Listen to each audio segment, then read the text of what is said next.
Sa mga katik vloggers, mga subscribers, bago sa kaluma, mga supporters, mga dumaan, dumalaw at bumisita sa channel, lahat ng mga viewers, secret viewers at silent viewers, magandang araw. So ito, magbibigay tayo ng isa sa dahilan kung bakit kailangan pa rin natin linisin yung board ng ating mga electronic circuits, ano.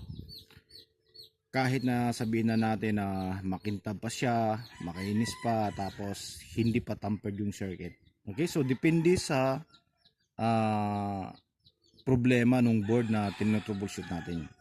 So pagpalagay na lang natin bagong-bago to, bakit kailangan pa ba natin linisin? Hindi naman tampered yung board. Okay, inuulit ko lang, ano. Kasi isa sa mga dahilan dyan, yung mga capacitor nito ay tumagas. So nag-leak yung mga kapasitor, ano, katulad na lang dito. So ang problema nito dati pala, bago dinala sa atin, dami ng sira. Pinapakita ko to nung nakaraang video.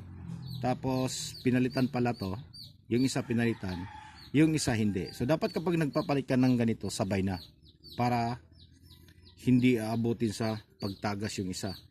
Kailangan sabay palitan mo yung pareho. Pinalitan nila, yun nga nangyari. Ito yung pinalit nila, oh. Ayan, ito yung isa. Pero tingnan nyo naman yung hitsura, oh. Kung ano yung hitsura. Lapit natin. So ito yung bago. Ngayon, ito yung hindi nila pinalitan nung nakaraan. Yung original, yan siya. Grabe na yung tagas. So yung tagas niya, pumunta dito kung saan saan. Umabot dito sa ganitong circuit. Kaya ang nagkakaproblema, dahil ito yung malapit, ayan, oh. Ito yung laging tinatamaan. Mapapansin nyo sa 735, ito yung laging tinatamaan. Itong side na to. Ito yung side na to ang laging tinatamaan. Siguro sa ilang bisis na ako naka-encounter. Ito hindi to basta-basta tinatamaan dito. Ito.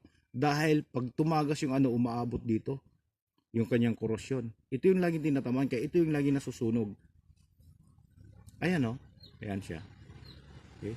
Dapat sana pinalitan to ng sabay para hindi magkakaroon ng tagas. Tumagas siguro yung isa. Kaya ano ba nakita nila kaya pinalitan. Ang problema, hindi nila sinama to. Kaya ito yung dahilan kung bakit natin hinuhugasan to, binabras, para yung lahat ng korosyon at kumapit dito matanggal. Kasi sabi ng iba, makukuha sa thinner. Makukuha naman sa thinner, eh. Ang problema mo ngayon, itong lahat ng color code ng parts, mabubura yan. Okay? Mabubura. So ngayon, kung wala kang schematic diagram, wala kang makukumparahan, kung pareho yung magkabilang channel ay sira, so paano mo malalaman yung exact value o kaya yung nearest value ng resistor kapag wala ng color code? Kaya ito yung isa sa mga dahilan kung bakit sabon yung ginagamit natin. Kasi iba yung linis ng sabon kisa sa thinner. Kaya nakakaawa din minsan si Basic Bob, laging binabas kung bakit hinugasan, kisyo, kinakalaw na yung board kapag hinugasan. So, yung board natin, kapag sinabunan natin yan, hinugasan, hindi yan kinakalawang basta't natutuyo ng maigi. Okay, so huwag kayong maghugas kapag makulimlim yung panahon, hindi mainit, huwag kayong maghugas ng ganoon. Kailangan mainit na mainit yung panahon, pagkatapos mong sabunan, pagkatapos mong hugasan, ibilad mo. So, kailangan yung araw na yon matuyo kagad yung board nyo para hindi talaga siya kakalawangin. Ayan siya, oh, malinis na nang binabras natin, binabad natin sa sabon. Okay? So, yan ang isa sa mga dahilan. Kasi daming mga katanungan, eh. Daming nagsasabi, bakit hihuhugasan yung board? Hindi naman tampered, tsaka wala namang kalawang yung ano dito, banda, tsaka sa ano. Hindi naman siya kinakalawang. Yan ang isa sa mga dahilan. Yung liquid na tumagas sa mga capacitors, katulad na lang nito, ano, ito, ayan, oh, pinalitan na nila ng bago. Pero ito hindi pa natin na-check. I-check pa rin natin yan.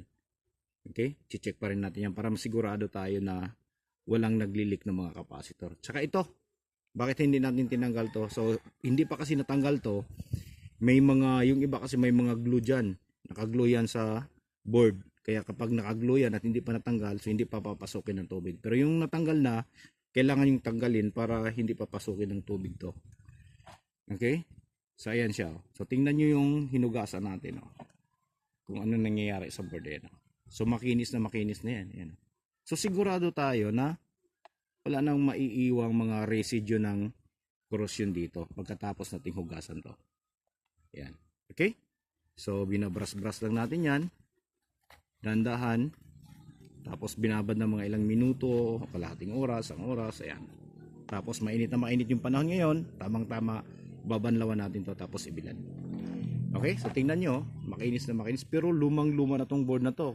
Kung nakikita nyo nung nakaraang upload natin, ito yung board na tampered na. Ayan. Okay, tapos kinakalawang. So bago nating sinabunan to, kinukuskus muna natin lahat ng kalawang. Kinukuskus ayan, mapapansin nyo. Kinukuskus muna natin yan lahat. Ayan. Pagkatapos natin patuyuin to, papadaanan natin ng soldering lead yan yung mga kinakalawang para hindi nakakapitan uli. O kaya papahira natin ng varnish. Okay, so hanggang dito na lang siguro tayo, no? So maraming salamat. God bless at bye-bye.